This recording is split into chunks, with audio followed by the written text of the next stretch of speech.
आज हमारा टॉपिक है दो बिंदुओं के मध्य विस्थापन का रूपांतरण। इसमें हम पढ़ेंगे, देखो, माना किसी स्थिर निर्देश तंत्र S में दो बिंदु P और Q के स्थिति सदिश R1 वेक्टर और R2 वेक्टर है। तो S के सापेक्ष इन बिंदुओं के मध्य विस्थापन कितना होगा? D मान लेते हैं। डेल R वेक्टर बराबर क्या होगा? R2 vector minus R1 vector. ये हम पीछे भी कई बार कर चुके हैं ना। और यदि किसी अन्य निर्देश तंत्र S डैश के सापेक्ष P और Q के, एक मिनट,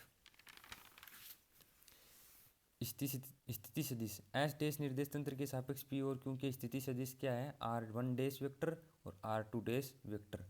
ये पी का, ये क्यू का स्थिति सदिश है एस डैश निर्देश तंत्र के सापेक्ष। तो इनके मध्य विस्थापन क्या होगा? D dash delta R dash vector बराबर R2 dash vector minus R1 dash vector. ये समीकरण 2। ये चित्र है, आपको दिखाई दे रहा होगा साफ साफ। अब बिंदु P के लिए स्थिति सदिश का रूपांतरण समीकरण, ये बिंदु P है, इसके लिए स्थिति सदिश का रूपांतरण समीकरण क्या होगा? ऐसे ही तो होता है R1 वेक्टर बराबर ये R0 वेक्टर, ये है ना, S डैश का S के सापेक्ष स्थिति सदिश ये R0 vector plus R1 dash vector, ये किसके बराबर होगा? R1 वेक्टर के। मतलब ऐसे लिख सकते हैं हम, R1 वेक्टर बराबर R1 dash vector plus R0 vector ना।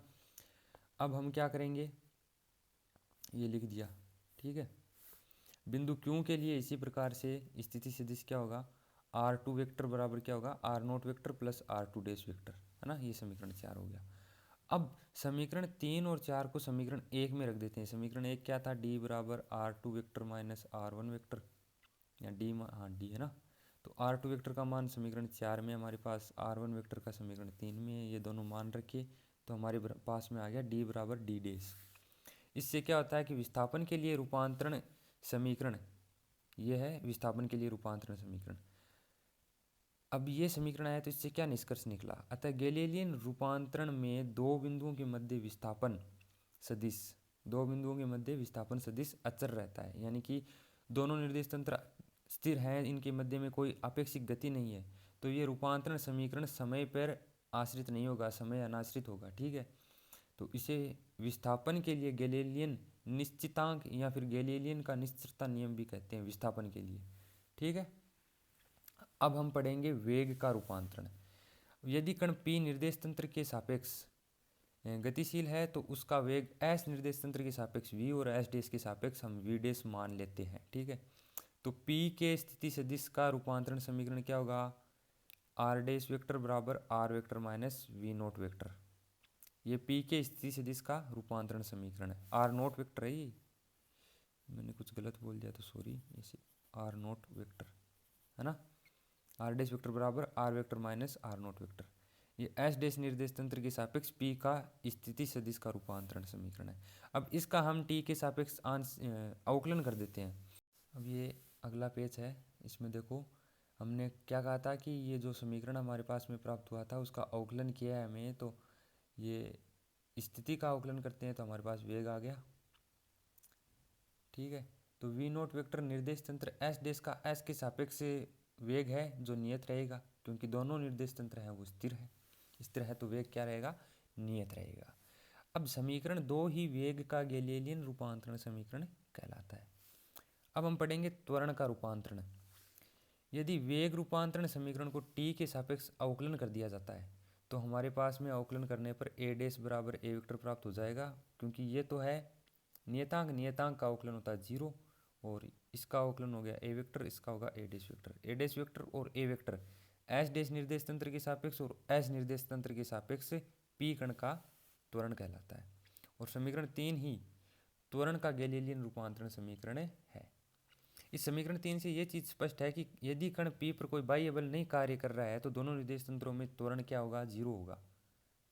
और ये न्यूटन के जो फर्स्ट लॉ है, जड़त्व का नियम, इस प्रकार के गतिशील तंत्रों में वैध होगा। यदि कोई बाह्य बल नहीं कार्य कर रहा है तो दोनों निर्देश तंत्रों में क्या होगा? त्वरण होगा, वो 0 होगा, क्योंकि उनकी गति त्वरित हो रही नहीं है। बाह्य बल के कारण ही गति त्वरित होती है, बाह्य बल नहीं लग रहा है तो फिर गति त्वरित ही नहीं होगी, त्वरित नहीं होगी तो त्वरण शून्य होगा। त्वरण शून्य होगा तो इस प्रकार के गतिशील यंत्रों में न्यूटन के जड़त्व का नियम जो प्रथम नियम कहलाता है वो लगेगा। इसलिए अतः जड़त्वीय निर्देश तंत्रों के सापेक्ष कोई अन्य तंत्र यदि नियत वेग से गतिशील है तो वह भी जड़त्वीय ही होगा। इसे त्वरण के लिए गैलीलियन का निश्चरता नियम कहते हैं त्वरण के लिए। ठीक है, अब हम पढ़ेंगे बल का रूपांतरण। ठीक है, गैलीलियन रूपांतरण के अनुसार कण का द्रव्यमान तो अचर ही रहेगा, द्रव्यमान नहीं बदलेगा, चाहे किसी भी निर्देश तंत्र में रहो, द्रव्यमान तो बदलेगा नहीं। तो अगले पेज में देखते हैं। तो इस पेज में देखो, जैसा कि हमें पता है कि किसी भी निर्देश तंत्र में कण का द्रव्यमान तो सेम ही रहेगा, कण का द्रव्यमान बदलेगा नहीं। तो कण का द्रव्यमान नहीं बदलेगा तो ये त्वरण जो हमारे पास में समीकरण 3 में प्राप्त हुआ था, उसमें हम दोनों ओर द्रव्यमान से गुणा कर देते हैं। अचर राशि से कहीं भी कैसे भी गुणा कर सकते हैं, हमें पता है गणित के नियम से। और ए में वेक्टर ए डैश वेक्टर क्या होगा, एफ डैश वेक्टर। ए में बराबर क्या होता है, एफ होता है, एफ बल है। ये बल के लिए गैलीलियन रूपांतरण समीकरण कहलाता है। और इसमें न्यूटन का जो दूसरा नियम है उसकी वैधता है, वो लागू होता है इसमें। न्यूटन के दूसरे नियम को इसमें लागू कर सकते हैं। तो ये था हमारा टॉपिक इस वीडियो का। मिलते हैं अगले वीडियो में, तब तक के लिए गुड नाइट।